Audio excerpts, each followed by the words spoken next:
back.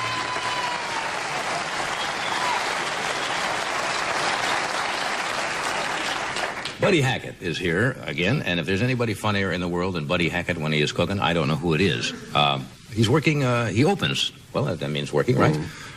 At the Riviera Hotel in Las Vegas, December the 13th. Would you welcome Mr. Buddy Hackett?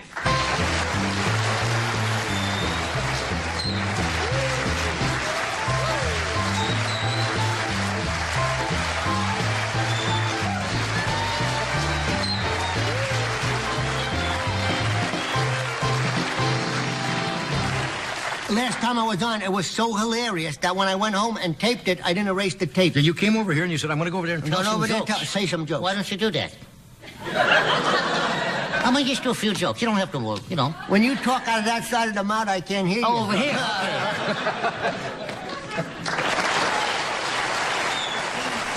So I'm glad. I'm glad that the show's now only an hour instead of an hour and a half. Because I'm in a rush to get home because I'm sex-starved. Which I'm now 57 years old. You wouldn't think I would be sex-starved, but I am. And, of course, a lot of people tell me 57 is middle age. How many people you know is 114? So, when I don't have sex for a while, I get a pain over the eye.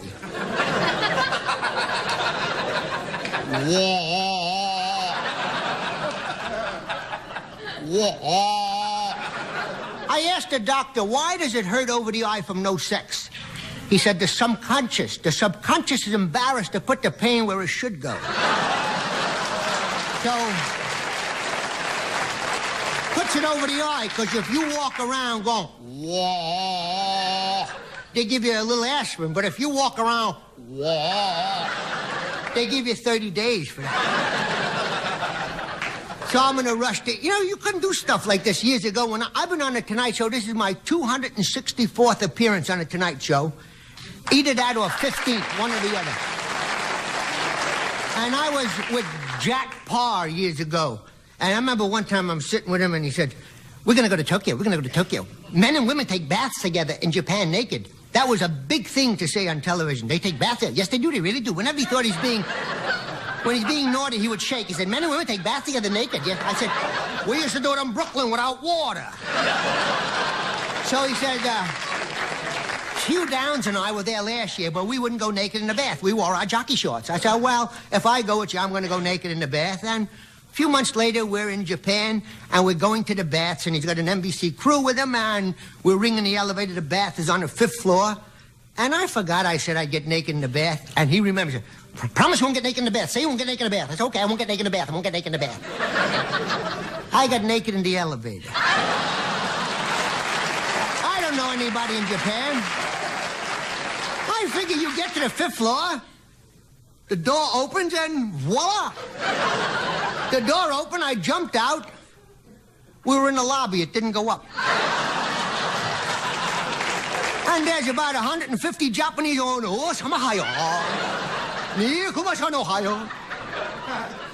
I said, if you can't see from where you are, come a little closer. You don't have to duck into things there.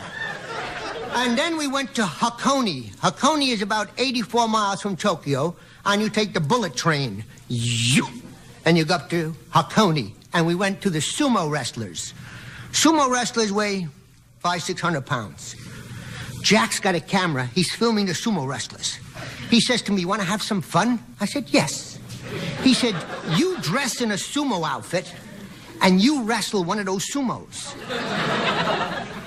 I weigh 210, he weighs 600. Let's hear the part about the fun. He said, well, I'll have the camera. I said, why don't you put some feathers in your wango and light them on fire and run into the volcano, say, hi-ho, I'm a fire duck. How about that? It'll be a talkie. He says, are you afraid? I say, no. I was afraid, but I ain't going to tell him I'm afraid, see? And they dressed me in a sumo outfit, which is a little silk band around the waist. Then there's a silk loincloth dangling down, and it comes down between your legs, and it comes up, and it divides your cheeklies. And when they tighten that rope, you'll fight anybody. I mean, you really angry. First you say to the guy, hey, don't do that. Hey, tighten it up, I'll rip his ears off. Then I see that tightening his robe too, and he said, oh my shut, no, you man, I'm gonna rip it ear off. I tell myself, don't panic, Hack. You're smaller than him, but you're faster. It's in the rope. Get out there quick, loosen his rope, and you got him. And I run out there quick, and I grab his rope. I think. And he said,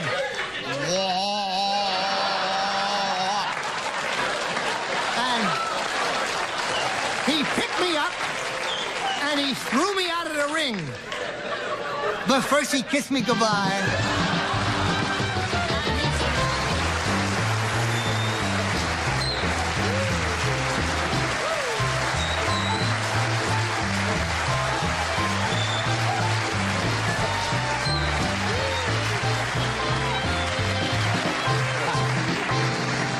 Konnichiwa. Hello. And I saw them guys on the train. They go to play golf. They were going to play golf up there in Hakone. And they're talking Japanese. Yeah. And they're saying to me, Ben Hogan.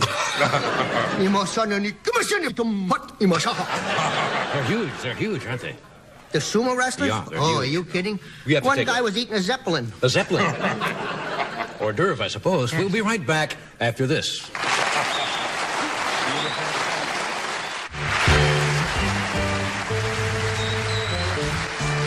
back talking with Buddy Hackett. And in a few moments, Rocky Graziano will join us. You know Rocky when you were, I don't know where somebody got this picture. Were you about this age? How old? When you knew Rocky? Wow. Is that me? That's you. Oh, my goodness. What a nose. Would that be about high school? I think it was after high school. I didn't have any money when I went to high school to take a picture. Yeah. I think I was working in the Club Valley in Brooklyn. Yeah. Club Valley, I was getting $87.50 a week in 1947. I think 2 shows a night, 3 on Friday and Saturday, I'll bet. When any time a customer walked in, he said, get the show ready, get the show ready. One night I came to work and I didn't work for anybody. The boss quit. The boss went. There was only me and a bartender was there. Nobody else was there. And, well, who owns the club? Nobody. Whoever wants it. Nobody wanted it. Yeah. So the last guy out was the bartender. He had a bad leg. He had to keep the club. Yeah. What's the worst experience you've ever had in your life in front of an audience?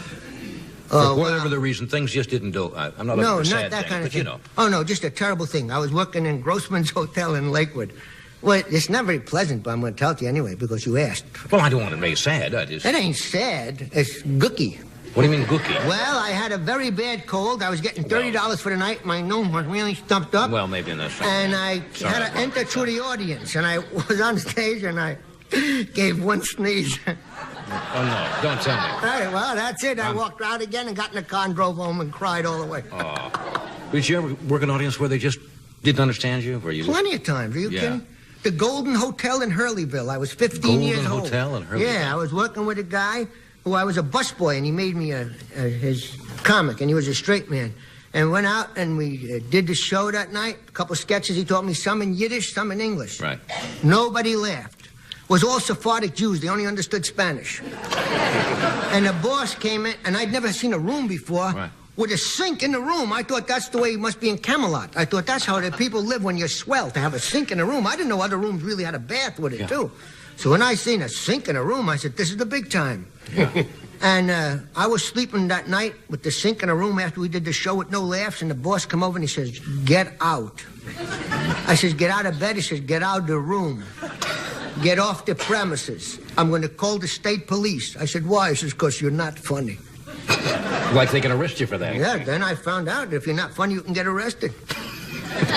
But then I watched your monologue all these years, and I saw it was all a lie.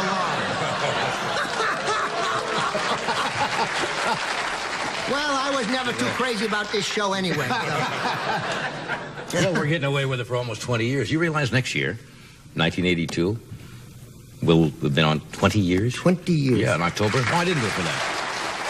The time goes by. Is it true? The time goes by so fast. that you've gone 20 years without a raise? Is that That's true? right. I don't know how you let them sucker you into things like that. Look, when I The told... way they take advantage of you, it's just not fair. No, I've had nice relationships with NBC, really. Sure Oh, have. sure. Every time you make the smile goes off your face, there's a new president over here. Not true. As soon as you say, I don't think I'm happy, a new set of luggage shows up in the executive suite. And the guy packs his two chrysanthemums and a little desk set, and he's off. Numi, come on, short no. Sayonara. What do you want for Christmas? If you want to go out and buy yourself something now, let's assume you've been poor all your life. Yeah. And all of a sudden you got a lot of money. What would you go buy yourself? Or what did you buy yourself the first time you had some money?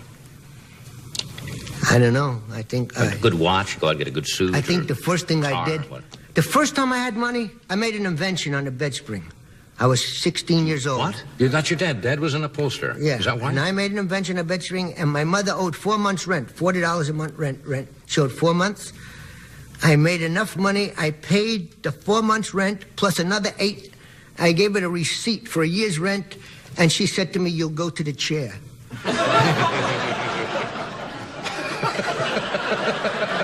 So, since then, I've never paid rent because I didn't know that was a criminal offense. How long? Rocky's going to come out a couple more. How long? I know Rocky since 1948. We met at the Neverly Country Club. I was a comic, and he was training for his second fight with Zale. Yeah, that was one of the great fights of all time. Oh, yeah. One of the I great fights. made up my mind to never be friends with a fighter after that, because when your friend's in the ring and he's whacking a guy and the guy's whacking him and you don't understand it that good, you get more pain than he gets at the moment. Yeah. I mean, when I was a kid, I used to box. I boxed Yeah, for no $3, but it was different. It was great big gloves, and you needed the $3, but Yeah. I didn't think that I wanted to see him get hit like that. Yeah, it's a rough sport. He's a fascinating guy. Yes, he is. And amusing and funny. We'll be right back. Talk with Rocky in a moment.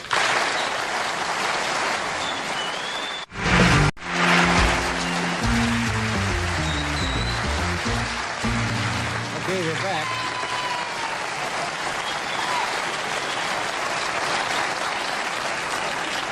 Buddy Hackett is here again, and if there's anybody funnier in the world than Buddy Hackett when he is cooking, I don't know who it is.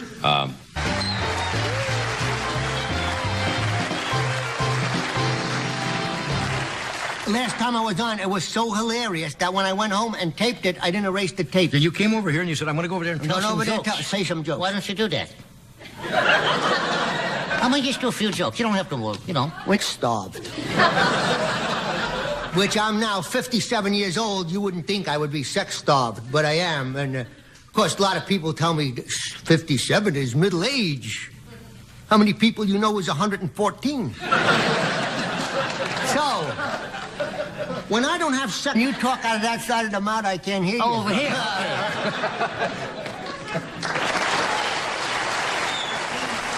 So I'm glad. I'm glad that the show's now only an hour instead of an hour and a half, because I'm in a rush to get home because I'm sick. He's working, he opens. Well, that means working, right? At the Riviera Hotel in Las Vegas, December the 13th. Would you welcome Mr. Buddy Hackett?